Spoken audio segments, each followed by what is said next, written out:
You know, you go in the cafeteria and his head's a foot above everybody when he's sitting at the table. You see the guy on tape, you don't realize he's going to be that big. Julius was a different breed. I said, Julius, come here. I think it'd be in your best interest if you played football. He came to my office, he said, I'm gonna try it, Coach. I said, oh, hallelujah. Everybody we played knew who was gonna get to football, which makes it even more incredible that he did what he did. Sometimes there's a 3-play guy, you watch him 3 plays and you know he's good enough. Sometimes there's a 5-play guy. Julius was a 1-play guy.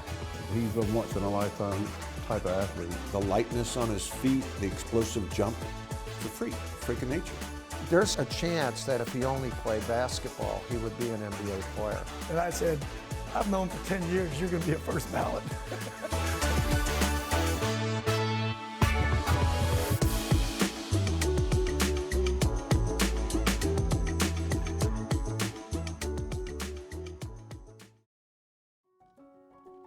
I was fully expecting him to try out for football when he got in the 9th grade, and when we had the middle school meeting, he didn't show up. And I wasn't one to go out and beg folks to play if they didn't want to play. So his 9th grade year, he didn't play. This is the first team that Julius played on for me in the 9th grade. And he's here in the middle at number 44. And you can see as in even the 9th grade, he's kind of a man among boys because some of these other kids you see are seniors. You know, obviously he was not going to be on the JV team in the 9th grade. That spring, I got up with him at the track one day. He was doing the triple jump. And I said, man, how is he doing that? I mean, his feet are this long, and he's 6'4", and weighs 235 pounds or whatever. And I said, I need to talk to him. So after they got through with practice, I called, I said, Julius, come here. I said, have you ever given any thought to playing football? And he said, I don't want to play football, I want to play basketball. He's definitely one of the best players I've coached in my career, the best. People would just fill this gym to come see him play. On the court, he was just so blessed with athletic ability. I mean, you know, you got a kid just could get off the floor and rebound and, you know, dunk in front of crowds. I said, well, that's great, and I think you can, but I think it'd be in your best interest if you played football. He kind of kicked the ground a little bit, and well, I kind of think about it. One thing I always stressed to him was there are a lot of 6'6", 6'7" basketball players. I was like, with your size and gifts and movements, you know, you'd be a perfect defensive end. And you know, I was like, I know you may not see that, but it's something that you really should consider. You know, because I knew there wasn't many people anywhere in the world that was like Julius. You know, he's just different. I said, I tell you, Julius, I think if you were to take up football right now and do what your coaches tell you to do, keep your nose clean, stay in good physical shape, that one day you'll be in the Hall of Fame of National Football League. He said, well, I'll think about it. I'll never forget his, I think his freshman year, his mom called and said some people had been talking to her and said that, you know, maybe Southern Nash wasn't the best place for him to get noticed. And, you know, and as soon as I got that call, I went straight to her and, you know, and I told her that, you know, if he stayed here, he, you know, with his athleticism and with his abilities and, you know, he's going to get a scholarship regardless of where he is. What's more important is what kind of man he's going to be. And, you know, I just thought we had developed enough of a relationship by that point that I thought this was the place for him. Just to make sure that he was headed in the right direction. That day I even told her, you know, I said, you know, he'll get a scholarship, he'll be a first-round draft pick, he'll be in the Hall of Fame if he does this, this, and this. And I truly believe that. I mean, he's just so different than any athlete I'd ever been around. When he came back and told me he was going to play, he wanted to know where I thought he'd be playing. I said, well, you can play anywhere you want to. Just tell me what you want to do. He said, well, I want to carry the football. I said, okay, you're a running back. Will you play defense? Yes, sir. Where you want to play, it don't matter, wherever you put me.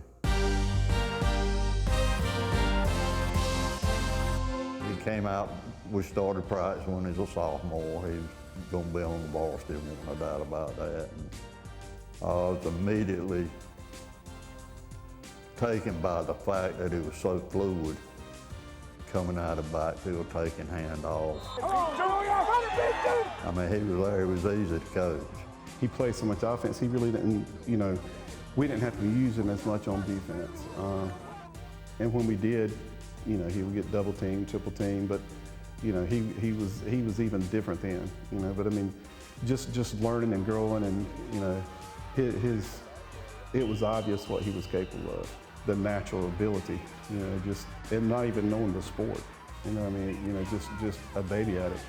But you know, when once again, when you look out there, he was totally different than everybody else. I knew he was going to be a defensive end. Okay. Julius didn't know he was going to be a defensive end. Coach Thompson got into the picture during his junior year, I think, and when he got recruiting real heavy and whatever. It was nothing for me to have 5 or 6 coaches sitting in the hallway in my office from colleges around this country, and I'm talking about Stanford, Pitt, Notre Dame, Florida State, Carolina. My conversation when I came to Mac Brown was, I know what you're gonna say, okay, is darn it, way we're gonna play this guy. Mac, I recruited Marcus Jones, I recruited Greg Ellis, I went down a list. And he shook his head like that. And what he said, he opened his mouth and he said, he's better than all of them. And he said, he stopped at that. He said, sign him. When I worked at Oklahoma for Coach Switzer, he said sometimes there's a 3-play guy, you watch him 3 plays and you know he's good enough. Sometimes there's a 5-play guy. Julius was a 1-play guy. Julius saw himself as a skilled athlete because he could do whatever he wanted to do. When you wanted to get to point A, he could get to point A as a skilled athlete. He's a wild guy. When you see him, you go wild, and then you try to figure out where's he going to play in college because he's so big, and he can run, and he loved to play. He didn't want to be a defensive end at that time. It's well known that he's always wanted to be a UNC basketball player. And there was absolutely no doubt he liked basketball better than football. Wasn't even close. We were invited to the Carolina football camp after his junior year in high school. Donnie came down to the field and said, Coach Davis, grab Julius and come on with me. I said, okay, I got you. He said, where are we going? We're going to go meet with Coach Brown. We were talking back and forth, and finally Coach Brown told him he wanted to make him an offer. And Julius kind of hung his head. I said, Julius, you got anything you want to ask Coach Brown? He said, yes, sir. Can I play basketball too?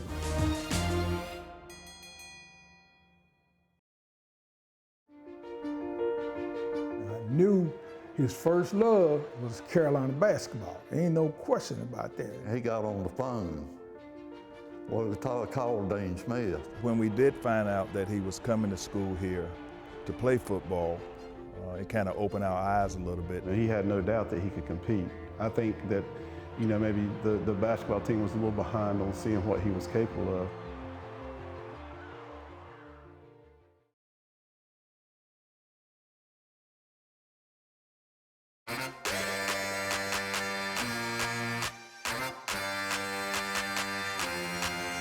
His first love was Carolina basketball. If he had any opportunity to play Carolina basketball, it's over.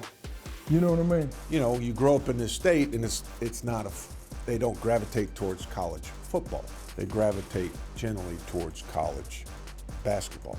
So as a young boy, I could imagine Julius playing pickup, you know, and imagining that he's James Worthy or Antoine Jameson or Vince Carter, Michael Jordan.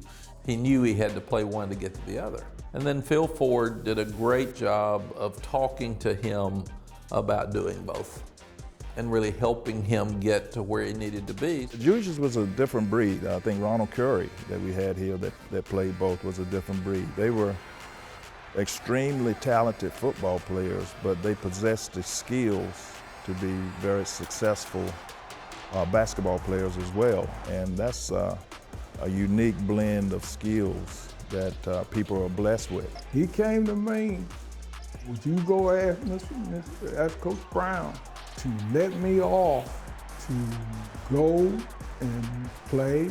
You know, they play in the old gym that they play in the summertime. They had some pickup games. The building that we're sitting in right now, Woolen Gym, is where a lot of football players and basketball players used to get together and play. And the guy Hayward, that big 7-foot center, the center they had, Julius Peppers, took that 7-foot center in the middle, and he jammed on him twice, backwards now. They ain't never seen it before.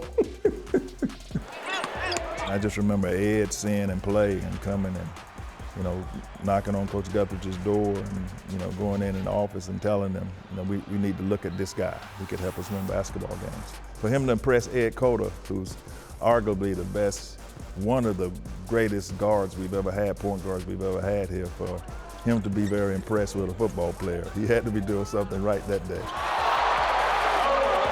Other than Ronald Curry, probably the best basketball football player that we've had in our school history, and he loved it. But he always knew he was playing basketball for fun. He was playing football for his future.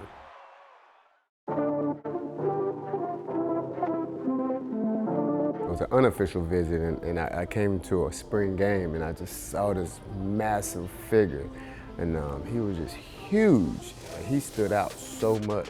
I was in the stands, and I'm just looking, I'm like, I want to come here. It made me want to be a Tar Heel. When I was there, Julius, when Julius played, you knew even then they had to change the offense. They had to keep a back end. You couldn't find a tackle who was fast enough to get to the junction point and strong enough once they get there to not get blasted. People were just trying to understand like how a guy of that stature can move the way that he moved. You know, we was just all trying to process it. You know, he ran with us. Like as a lineman, he ran with the defensive backs. And he would often, in our group, he would be what we call the strongest man. He would carry this large chain at the end of our run. We would pass that chain around, this big, huge chain. And Julius would be one of the two that would carry it to the finish line. He was just, you know, just an amazing individual. We had this option play in the offense, and we were running it, and in my mindset, I'm like, I'm gonna take it to the house. Man, this guy, this is when everybody called him a freak of nature. He played both. He played the quarterback in me with his long, like, arm span. Like, he just had, his wingspan was so long, he just sat down and got low, and he played both of us. And I'm like, and the quarterback didn't know what to do. And I'm over there like, pitch the ball, no, don't pitch it. Pitch the ball, don't pitch it, pitch the ball. Man, he played both of us, man. He made a play, like, you know, so, and I remember calling my father at the time. I was like, man, this guy the real deal. Things about defensive end, most of the time you got to teach a first step. Because he's a track guy, you ain't have to teach a first step. Because he could come out of block with the best of it. So his first step was unbelievable. So he was 95% of that down the hill already. There was a benefactor, a player that was on the team named Joey Evans. He benefited from offensive sliding to try to block Pep. I believe he had maybe 8 or 9 sacks that year, just because they had to get Pep. You know, that was the game plan. We've got to slide this line to get him. It didn't work, but they tried it. They were saying, JB, you're not giving this, you're not giving that. You know, I'm looking, I'm like, damn, they expect this man to do some real things, like some huge things. Like, what are you supposed to do when 2 people coming at you? Like, but then, you know, it's all about standards, you know, but he figured it out, but man, different. Peppers takes him down on a sack.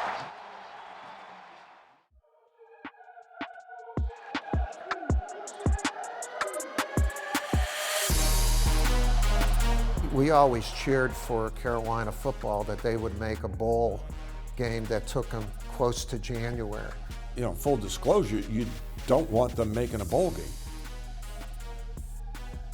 I want them as soon as possible. But all of a sudden, you know, they're showing up to practice, and we went on a 18-game winning streak when they joined our team.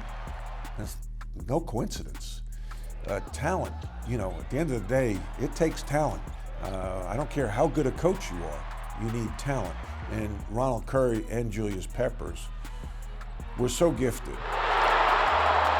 He had really good players, so they actually looked at it as a challenge to play someone that unique. You didn't play anybody like him. You played him. He had great feet. You know, it showed in his post moves. He was a runner. He could run, and he had great balance. So his maneuverability was exceptional. There's a chance that if he only played basketball, he would be an NBA player. Julius was a basketball player who happened to play football. Julius could have played in the NBA, in my opinion, if he focused full-time in basketball. You know, he had charisma. He had a personality on the court where he loved to play and he loved to compete. You not only saw it in his body movements, you saw it in his face and how he talked. You know, he gave energy. He was an energy giver, you know, not an energy taker. And so whenever he was on the court, you know, his team was better. And energy's a gift. I was blessed to play with Michael Jordan. He brought great energy to the floor and the locker room every day. And for Julius to do that at 6'6", 275 pounds, that's a lot of energy. And so that cannot be overstated enough. You don't want all the attention, but when it's time, when those lights come on, he will go out there and ball out. I say, Julius, man, you know, at the 22nd pick, your bonus is a little over $1 million. In a hurry, it came across to him that, you know, if he stayed another year, what exactly could happen. And it did.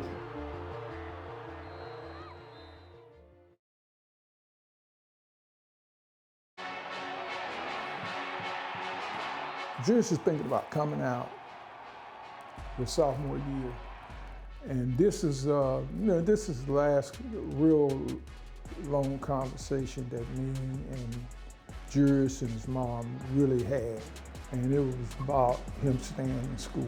And I was talking to Julius about, you know, you're thinking about coming out. Mel Kiper right now don't even have you on the board yet. And then I went and I got the information that he needed from the Ravens. And Ravens had projected him the 22nd pick. And I said, Julius, man, you know, at the 22nd pick, you know, your bonus is a little over $1 million. I said, but Coach, he said, Coach, he said, I'm poor. I said, I know you poor, man. He said, but how long you been poor? He said, 18 years? I say, well, can you be poor 8 more months? He said, well, looking at it like that, I guess I can. And he said, he thought about it and he said, okay, well, he said, I guess I'll stay in.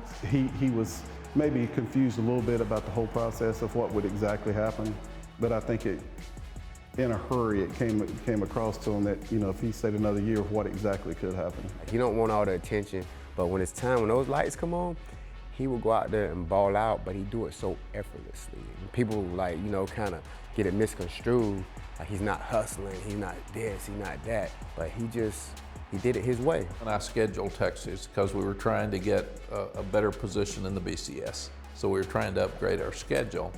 And then it was really stupid that I left to go for Texas and I had scheduled it. So I had all these guys I'd recruited that were on the other sideline. That was emotional. And I told our staff, 49's the best player I've ever seen.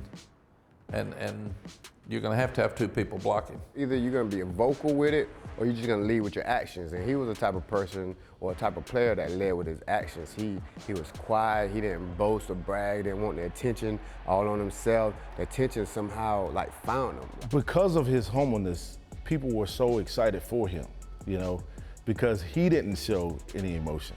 And so the people around him had to project that for him.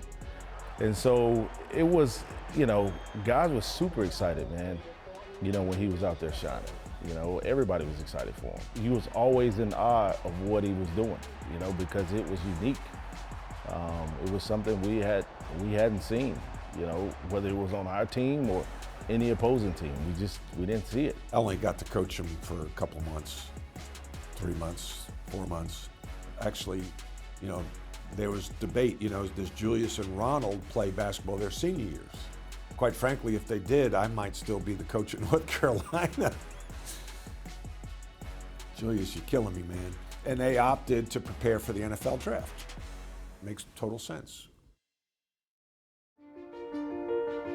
If I'm going to be the chef, I want to be able to shop for the ingredients. Being a defensive guy, it was hard for me because you know, Julius Peppers, these guys don't come around very often. As a player, you're just hoping that they draft somebody good. With the second choice in the 2002 NFL Draft. It's great for me. It's a great opportunity. I'm looking forward to it. You know, I'm kind of excited about being in Charlotte.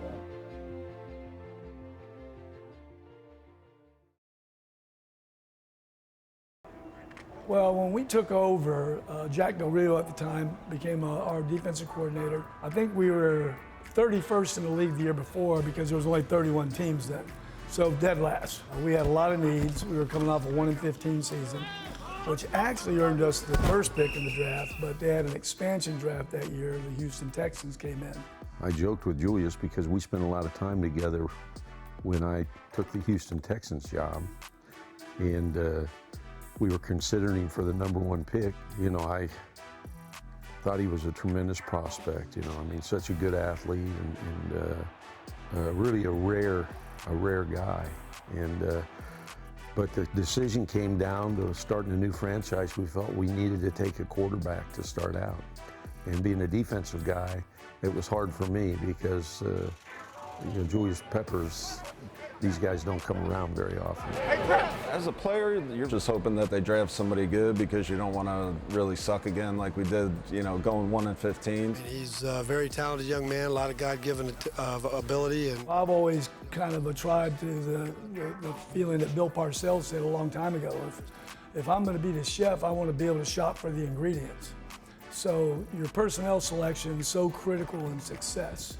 You know, to give you an example, the head coach at the time with the Detroit Lions, you know, they took Joey Harrington and he was fired the next year. When I first got hired here, it was the year he got out, and I was a defensive line coach.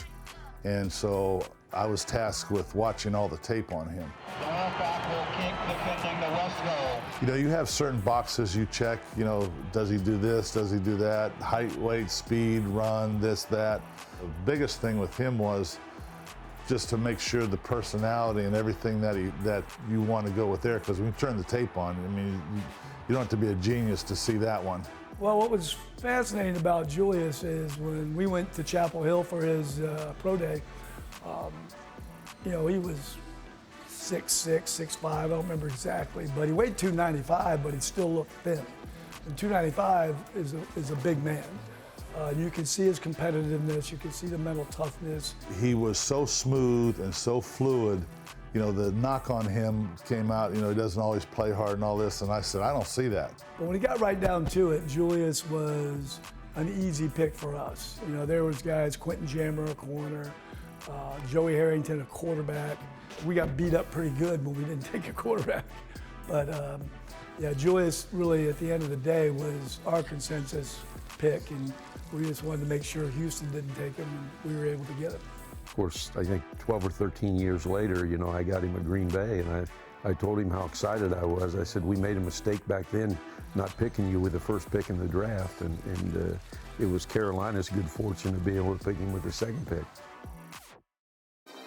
The Carolina Panthers select Julius Peppers, defensive end from North Carolina. Great for me. It's a great opportunity, you know, to stay home, stay close by my people, you know. So I'm looking forward to it. You know, I'm kind of excited about being in Charlotte. I remember watching like North Carolina games and seeing him on TV, you know, intercepting the ball, running it back for touchdowns. So yeah, I was well aware of who he was before we drafted him here. Like, all right, we're gonna have some pass rush. I'm not gonna have to be in coverage as long. He's the kind of player that can do that kind of stuff. He can take over games and he can be a presence out there. So, you know, we're real excited about Julius. When he first came here, you know, we had some veterans with Brenston, Rucker, Chris Jenkins. Veterans will always check out a rookie. You know, what's this guy all about? They don't know him, but Julius, they took to him right away just because of how serious he was about the game, not only in his practice, but in his preparation. You know what's funny is I was like a naturally kind of quiet person back then, and Julius, he was the same way. So I would say, like, between me and Julius, you may have had a couple words. Quiet guys sometimes are the most dangerous guys, and you know, I think that we all, you know, knew that our whole life is, you know, hey, they're quiet, but they're deadly. Of course, it began when he came to the team, you know, through my husband, and the latter end of Sam's career. You know, they talk about players that they're excited about. They don't talk about everybody, but you know, you can tell when they really think a player is going to be great. Once John Fox came in here, I think Coach Fox, he just did such a good job coming in and establishing the culture and how he wanted things. And you know, he wanted a smart, tough, physical football team. I got on to him pretty good because when I first got there, I remember my first team meeting, you know, I said, nobody's that bad. Nobody's 1-15. All right, the only way you become 1-15 is you give up or quit.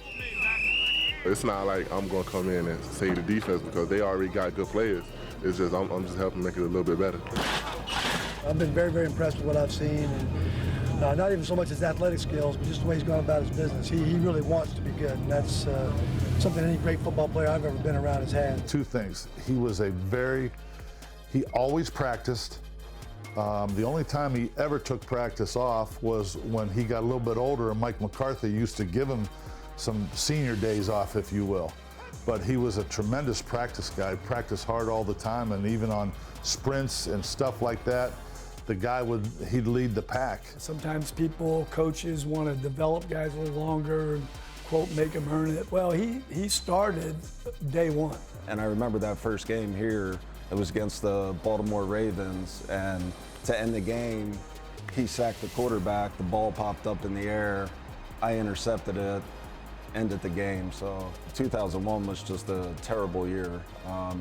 You know, so to go into that first game and to end the game that way with, I guess, 2 of your top draft picks basically ending the game, I'm sure the front office felt really good. You know, being in my position now, okay, our guys are making plays, and we're going to be, you know, we're going to be a good team then. I can still remember the day that they came to me and said, hey, we're thinking about signing Julius Peppers. And I said, that's a no-brainer. We took Julius and put him at outside linebacker. Well, I think there were a lot of people that thought we were crazy.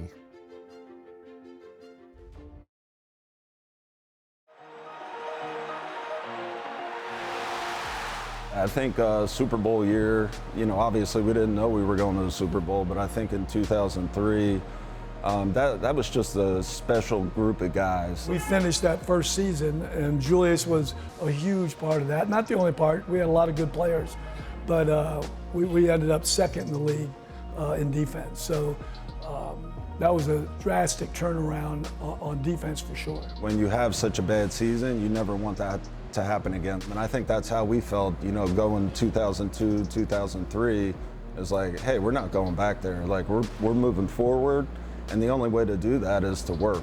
And we're in a similar situation here is, hey, you got to put the work in, you got to pin your ears back, not do the talking, and, you know, just let your actions, you know, speak for themselves. People always say, what's the one play that sets it apart from the rest? And I tell people, the interception in Denver.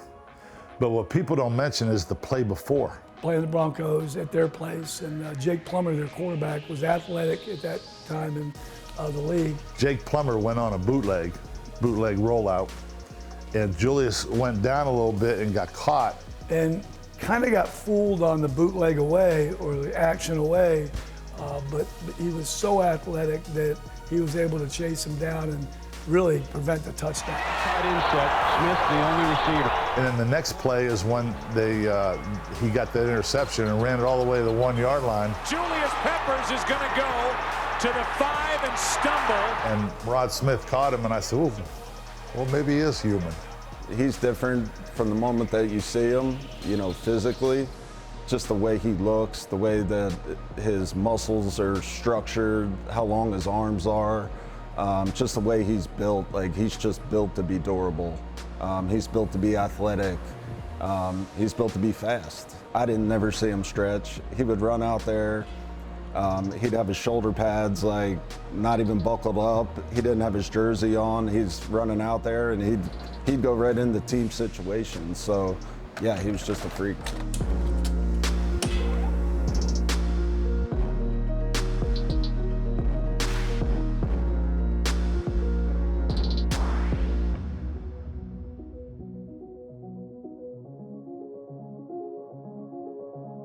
I haven't really had time to think about it, to be quite honest.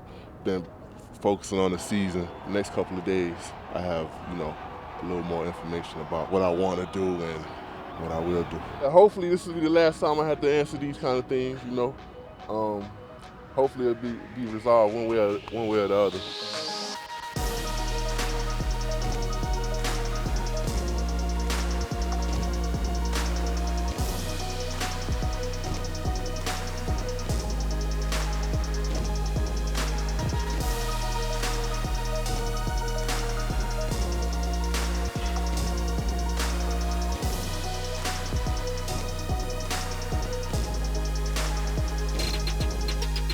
Later on, when I had an opportunity to coach him at Green Bay, he'd been a defensive end for his whole career, basically. And we took Julius and put him at outside linebacker. So he kind of dived into it. He hadn't really done a lot of stuff with, you know, cover 2 drops, cover 3 drops and stuff like that. Well, I think there were a lot of people that thought we were crazy, but we had another good linebacker on the other side, Clay Matthews, and when we matched Julius up on the other side, we had a great duo because they couldn't just block one side or the other. And yeah, there's not many guys that could play defensive end their whole career, move to outside linebacker, and make the Pro Bowl as an outside linebacker. So it just tells you how much versatility that he had.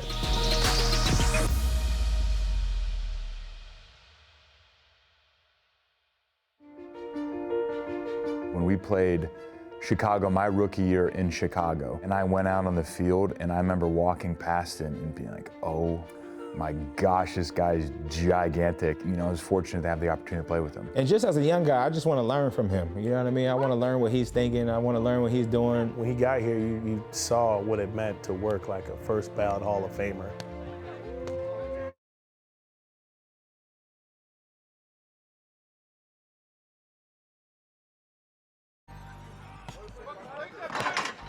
I remember when he came in the locker room for the first time, he was with Thomas, and Thomas had been talking to him that whole offseason and saying, hey, we're going to get Pep. And I was like, yeah, right, whatever, I'm sure.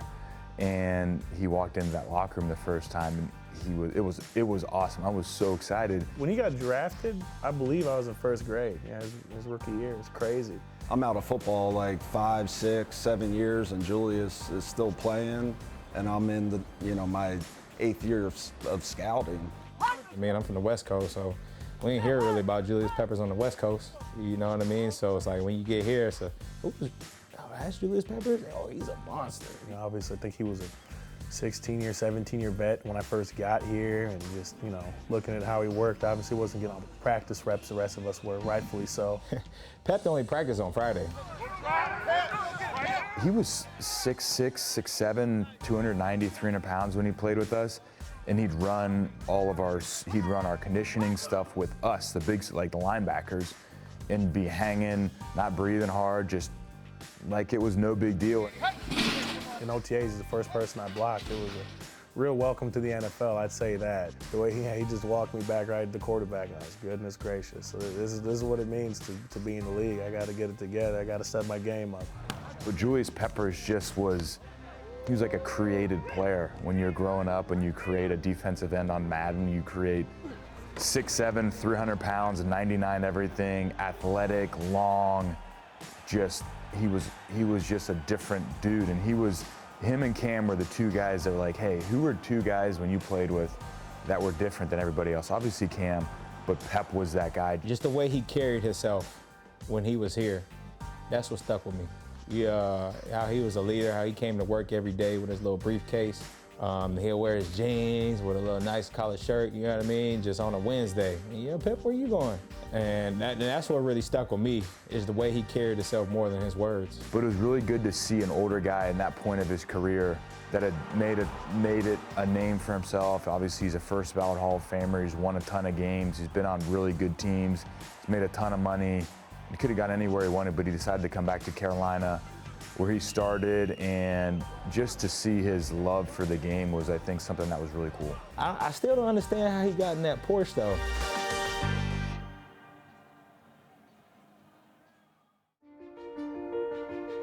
I don't know how you measure his impact on youngsters as a role model. I just wanted to honor Julius, to have this be his moment, to welcome him into that family, the Hall of Fame family. It's really a blessing to be a teacher and a coach and have players to coach like him. I wish everyone was like Julius.